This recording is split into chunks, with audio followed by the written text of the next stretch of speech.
the times that I've been on a trail and a jaguar's walked by and just been like, what's up? Mm-hmm. Keep walking. It's like, it's kind of cool of you not to eat me. Like, I appreciate it. Has that happened to you? Yeah, I thought somebody was walking on the trail behind me and I was doing a camera trap and I put my finger up and I was going to go, could you walk any louder? And I had my finger up and I'm crouched because I was doing a camera trap. Jag walked by and he literally was just like, shoom, shoom, shoom, just kicking leaves, just like having fun, mouth open with, and he just walked by and he looked at me and just went, so never broke stride, but like dead ass eye contact with the bottom teeth out and that jaguar look of just like, hey. Yeah. I was like, okay. Now I'm going to have a like full meltdown. You start sweating. You're like, whoa. Because they're also so beautiful. When you actually see a jaguar and it's like bright yellow and the teeth and all the muscles and it's, What do you think you communicated to the jaguar that it didn't kill you? No, nothing. The jaguar was making the decisions. I didn't do anything that like saved my life. He was just going somewhere. Mm-hmm. And because he's the king there, he just went, Yeah, probably also not threatened. Not I don't threatened know, at all. but I think there's something to you. See, you're just taking for granted the things that you're putting out into the world.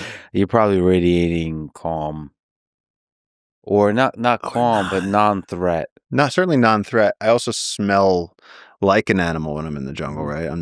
I shower in the river. I don't use deodorant or shampoo or any of that stuff, so I don't smell.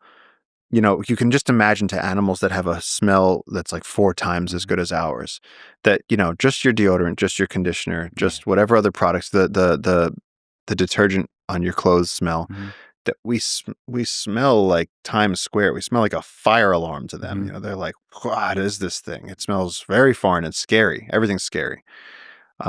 Speaking of scary, the jaguar was kind of friendly. He was like, sup. It's almost like he'd seen me before on the trails. So he was like, oh, it's just you. The one time I stood on the forest floor in India with a wild tiger and nobody else was there, the thing that the tiger did that was so unnerving, and again, a tiger's back is, they're so much bigger than you think. It's like 4 jaguars. They're so big. She wouldn't look at me. And it was terrifying because now I'm going to do this to you. She would look over there, then she would look like this. She'd look like that, and never eye contact. But it was like, you're as important to me as a stick. And, when you see 2 fighters square up and it's all about the eye contact and everything, trust me, you look through a person. You pretend they're not even there. That tiger insulted me on such a profound and disarming level that I never forgot it. It was just like you matter as much as a sparrow. You're just not one of the things that I care about. She just was looking around and carried on doing it. And she was like, I'm going to walk this way. And I was just like, holy shit, I'm going to run. Yeah. It was just profound insignificance from this god of an animal with paws the size of dinner plates. And it was like, man, if she does, I don't want her to look at me, because if she looks at me, I'm going to probably, that's the end. That's the end. Yeah, it just shows how much more powerful she is. That's probably the most terrifying animal on Earth. Yeah. Yeah, and the rock, paper, scissors of land predators. I think like polar bear and tiger got to be the most scary. Yeah, polar bear. Polar bear is pretty scary. You don't fuck with a polar bear. I don't think they're as fast as tigers, but I don't think you're going to go fast on the ice. Yeah. But I mean, like a tiger, it's like you can't outrun it. If you climb a tree, they climb better than you. If you get in a car, they could smash through the door. It's like, no matter, if a tiger decides it wants you, pretty much nothing. But even if you had a gun, even if you had like a 9mm, they ain't going to stop a tiger that wants you. In the jungle, have you ever felt in danger? So putting the humans aside, was there animals? And you've talked about that humans are really, and we've talked about how the humans are the source of danger.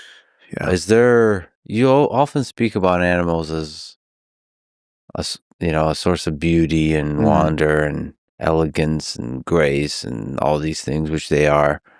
But I'm sure you've felt danger. Yeah. I mean, I'm very aware that a hornet's nest can kill you. They'll kill you. Oh, so the little guys. Well, the little guys suck. I always think like when we were going through the jungle, one machete whack, and again, people don't realize how dense it is. You try to run, you get hung up on vines, you trip, you fall onto one of those trees with the black spikes, and then while you're laying there dealing with all that, they're just stinging you, and your body goes into anaphylactic shock, and you die instantly. It's like that can very quickly just take you out. You're right. I mean, the biggest, speaking of spikes, the biggest danger is not even the spikes. I mean, the spikes just because it creates open wounds, and then that can lead slowly to infection. So it's really that. Yeah. It's the biggest danger. Yeah, in the Amazon, I mean, again, I've never heard of a human-directed violent jaguar in our region. They just don't attack people. I'd say mosquitoes are the thing that come after you. Yeah. The snakes just want to be left alone. Even the venomous snakes, again, the Bushmaster, I grabbed an 11-foot Bushmaster by the tail, and he turned around, he lifted up to about this high off the ground.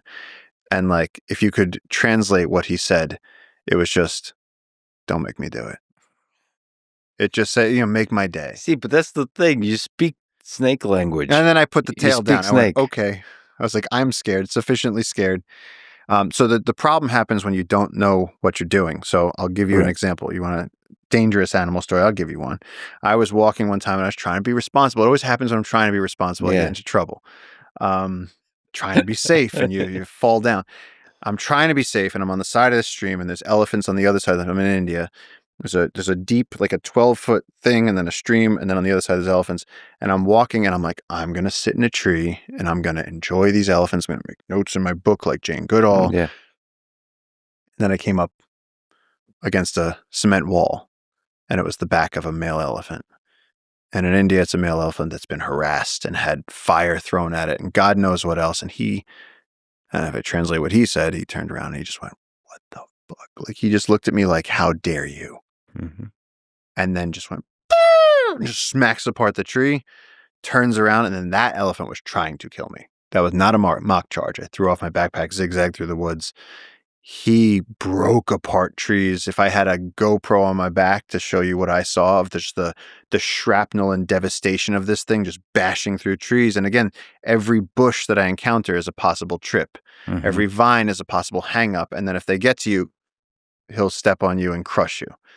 And so I threw myself off the edge of this cliff, rolled down into the stream, and the elephant got to the edge of the cliff and almost fell on me. Got to the edge of the cliff and did one of these.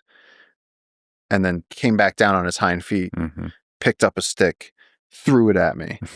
And the stick just smacked down next to me in the stream. And I remember I gave him the finger because it was like, I'm alive. Just stormed off into the jungle. I mean, there's nothing like an elephant. There's nothing like an elephant anywhere.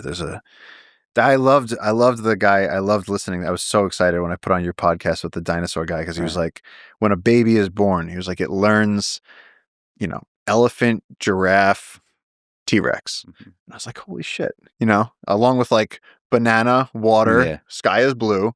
And somehow you're like, in these initial things in your first few months on Earth, these are the characters you're introduced to. Like, how the hell did T-Rex get there? They don't even exist anymore. And it's like, yeah. It was so cool. It was just such a fun, and I could hear you smiling through the mic as I'm listening to it, and I was like, "Oh, this is gonna be a good one." Yeah, I mean, the dinosaur world is incredible, but like the fact that you have such a predator evolve with such a gigantic jaw, so much destructive power is weird. And then he broke my heart because he was talking about how the T-Rex and Stegosaurus, he's like, all the books has them together, and he's like, they're nowhere near each other. They did not exist anywhere, and I was like, I want them to battle with each other. Yes.